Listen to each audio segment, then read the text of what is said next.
Hi viewers, আসসালামু আলাইকুম। আমার এই ভিডিওটি দেশ এবং দেশের বাইরে থেকে যারা দেখছেন সবাইকে অনেক অনেক ধন্যবাদ। আশা করি আল্লাহর রহমতে আপনারা সবাই ভালো আছেন। আমরাও আপনার তো দোয়ায় ভালো আছি।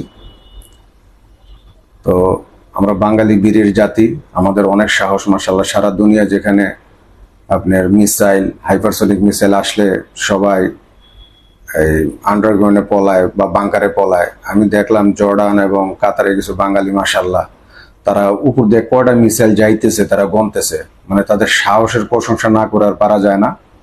তো যাই হোক, সবাই সেফে থাকবেন, এটা ভালো না। যে কোনো কারণে ভুলবশত হয়তো বা আপনার শরীরে পড়তে পারে, আপনার ফ্যামিলি দেশে থাকে, আপনার রোজগার করতে গেছেন, বিদেশে কাজ করতে গেছেন, সেফে থাকবেন। এত বেশি সাহস ভালো নয়। তো যাই হোক, কিছু কিছু জায়গায় সাহস দেখাতে হয়। আজকে যে কথাগুলো বলবো এটা একটি সতর্কবার্তা সবার জন্য, সবাই মনোযোগ দিয়ে শুনবেন। এটা অনেক আগে থেকে ঢাকা শহরে শুরু, কিন্তু ইদানিং কিছু জিনিস নতুন নতুন চেঞ্জ হয়েছে। মানুষকে প্রতারণার ফাঁদে ফেলে সর্বস্ব নিয়ে যাচ্ছে এবং সর্বস্ব হারাচ্ছে সে সাধারণ জনগণ। তো এই ব্যাপারে আর কি কথা বলা। পকেট মায়ের মহিলাদের গলার চেন, কানের জিনিস নেওয়া, এটা তো বহুত আগের ব্যাপার। কারণ বাজারে হয়, নিউ মার্কেট এরিয়া হয়, বিভিন্ন জায়গা হয়। সবাই সতর্ক থাকবেন। মিরপুর 1 সনি হলের সামনে, কল্যাণপুর শ্যামলী ফুট ওভার ব্রিজের এখানে যখন প্রচুর মানুষ চলাফেরা করে বা রাস্তা পারাপার হয়, এখানে দেখবেন ছোট ছোট কিছু মেয়ে ও ছেলে আছে, একটা সংঘবদ্ধ চক্র। এরা ওই আপনার মানি ব্যাগ থেকে বা ঝুলন্ত ব্যাগ যাদের আছে, মা বোনদের, ওনাদের ওখান থেকে অনেক কিছু দামি দামি জিনিস, মানি ব্যাগ, টাকা পয়সা সব নিয়ে যায়, তারা টের পায় না। এগুলা থেকে সবাই সাবধান থাকবেন। বাসে উঠে অপরিচিত কেউর সাথে বেশি কথা বলার দরকার নেই, এবং কারো কোনো কিছু অপরিচিত লোকের দেওয়া কিছু খাবেন না। ফুলবাড়িয়া, গুলিস্তান, পল্টন, এখানে মানুষজন যখন রাস্তা পার হয় বাসে ওঠে, এখানে একটু সাবধান থাকবেন। এখানে প্রতিনিয়তই রাস্তা পারাপার হচ্ছে না, আপনি অনেক মানুষের সাথে দেখবেন আপনার মানি ব্যাগটা নাই, মোবাইলটা নাই। এগুলো একটা গ্রুপ আছে, চোখ কান খোলা রাখবেন। তো এগুলো এক সময় আমি অনেক ধরতাম, যেহেতু এখন আর ওদিকে যাওয়া হয় না তাই। তো কিছুদিন আগে সনি হলের সামনে আমার ফ্যামিলি সহ ছিলাম, একটা মেয়ে, 2টা ছেলে সহ তারা এইভাবে এই রাস্তা পারাপার হয়। ওই বিশেষ করে মেয়েটা মহিলাদের ব্যান্ডি ব্যাগে হাত দেয়, ওখান থেকে সব নিয়ে যার, ছেলেগুলা তার পাশে পাশে মানে একটা ক্রাউড সৃষ্টি করে, একটু জ্যাম জটের সৃষ্টি করে, বোঝায় যে অনেক গ্যাদারিং। এই ফাঁকে কিন্তু তারা কি করে, আপনার মানি ব্যাগ, দামি জিনিসপত্রগুলো নিয়ে যায়। একটু সতর্ক হবেন। এটা হচ্ছে মিরপুর 1 সনি হলের সামনে। আমাদের শিশু মেলা, টেকনিক্যাল, মহাখালী আছে, মহাখালী রোড, রামপুরা রোড, যেখানে বেশি মানুষের চলাচল এবং বাসে ওঠানামা করে, এই জায়গাগুলো সব একটু সাবধান থাকবেন। নতুন কিছু ফন্দি এই দুষ্ট চক্র বাইর করছে। ফার্মগেট রোড, মহাখালী রোড, নীরব কিছু জায়গা আছে, রমনা পার্কের পাশে দেখবেন 4-5 জন মিলে একটা লোককে শুধু শুধু মারতেছে। তো ভুলেও আপনি একা হলে যাবেন না, বা আপনি যদি লোক থাকেন, মেজরিটি থাকেন, যাবেন, এটা ভালো কাজ।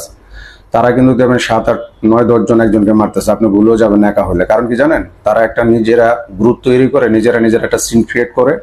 আপনি যাবেন তাকে বাঁচানোর জন্য, ভালো কাজ করতেই যাচ্ছেন, কিন্তু তারা আপনাকে ট্র্যাপে ফেলাইয়া আপনাকে মাইরা সর্বস্ব নিয়ে যাবে। আর আমাদের দেশের মানুষ তো, আমরা যারা আছি খুব আবেগী, চিন্তা করি মেজরিটি একটা লোকের মারতেছে, তাহলে ওই যারা সংখ্যায় বেশি ওনারাই মনে হয় ভালো।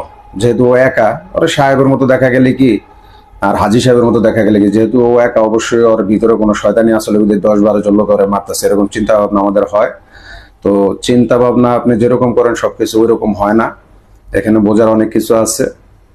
আরেকটি কথা হচ্ছে, লঞ্চে, ছাদে বা বিভিন্ন জায়গায় দেখবেন অনেকে লুডো খেলে, অনেকে টাস্ট খেলে, ওখানে বসবেন না, কারণ তারা একটা সংঘবদ্ধ চক্র, আপনার সর্বস্ব শেষ করে দিবে। ট্রেনের ছাদে উঠবেন না, ট্রেনের ছাদে একটা গ্রুপ থাকে, আপনি বুঝতে পারবেন না। ট্রেন হয়তো বা ঢাকা থেকে ছেড়ে অনেক দূরে গেলে কিছু ফাঁকা জায়গা আছে, রাজেন্দ্রপুর, বিভিন্ন জায়গা, ওখানে হয়তো বা আপনাকে তারা ছাদের ভিতরে যা আছে সব নিয়ে আপনাকে ধাক্কা মেরে ছাদ থেকে ফেলে দেয়, কারণ ওদের মায়া দয়া নাই। এগুলা সম্পূর্ণ থাকে মাতাল, ডেন্ডিখোর, এডিক্টেড থাকে, ওদের মায়া দয়া নাই, এগুলা করবেন না। ঈদে কিছু কিছু সময় আছে হয়তো বা মানুষের অনেক চাপ থাকে, ওখানে হয়তো বা করার সাহস পায় না, কিন্তু দেখা গেল আপনি শখ করে উঠছেন 2-3 জন, ওরা থাকে 10-12 জন, হাতে অস্ত্র থাকে, কিছু করার থাকে না। ওদের সাথে বাড়াবাড়ি করলেও সমস্যা, ধাক্কা দিয়ে ছাদ থেকে ফেলে দিবে।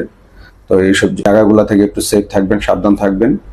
যত্রতত্র চলাফেরা করলেও যদি দেখেন যে 1 কিলোমিটার রাস্তা এখানে কোনো লোকজন নাই, 2-3টা ছেলে মাঝখান দিয়ে হাঁটাহাঁটি করতেছে, আপনি ওটা অ্যাভয়েড করবেন। হয়তো আশেপাশের লোক আসলে তারপরে রওনা দেবেন, এরকম কিছু জায়গা আছে। আর মা বোনদেরকে বলবো কারণ বাজার, গুলিস্তান, ফুলবেড়িয়া, শিশু মেলা, মোয়াখালী, আমতলী জায়গাগুলা আপনারা গলায় অনেকে গহনা পরেন, গলা কানে এগুলো টান দিয়ে নিয়ে যায়। আমি অনেক সময় অনেকগুলারই ধরছি কারণ বাজারে, কিন্তু সবসময় তার সম্ভব না। হয়তো বা ডিউটিতে আসা যাওয়ার মাঝখানে এরকম হইলে আমি হেল্প করি। অনেক সময় আমি অনেকের মোবাইল উদ্ধার করে দিচ্ছি কারণ বাজার থেকে, পল্টন থেকে। তো সবাই একটু সাবধান থাকবেন, সাবধানে চলাফেরা করবেন, কারণ সারাদিন পরিশ্রম করে তারা এত কিছু খেয়াল রাখা যায় না। জ্যাম জটের মাঝখানে জিনিসগুলো করে থাকে এই দুষ্ট চক্রটা। একটা হচ্ছে আপনার কিছু লোক হয়তো বা আপনি দেখা গেল যে কোনো ভাড়া গাড়ি চলে হাতির ঝিলের দিকে, আরো বিভিন্ন জায়গায় এরকম, এই আমাদের ঢাকার বাইর সাইডেই হঠাৎ করে দেখবেন 8-10 জন আগে থাকতে বসা আছে, ভাই আর একজন লাগবে আপনাকে নিলে আমরা এখন চলে যাব। এইসব গাড়িতে উঠবেন না। প্রয়োজন একটু টাকা বেশি গেল সেফ মতো আলাদা একটা গাড়ি নিয়ে যাবেন, কারণ তারা ভিতরে বসা থাকে। আপনাকে যে কোনো মুহূর্তে তারা একটা বিপদে ফেলে আপনার সর্বোচ্চ নিয়ে যাবে, তারপর আপনার অজ্ঞান করে রাস্তার পাশে ফালাই দিবে।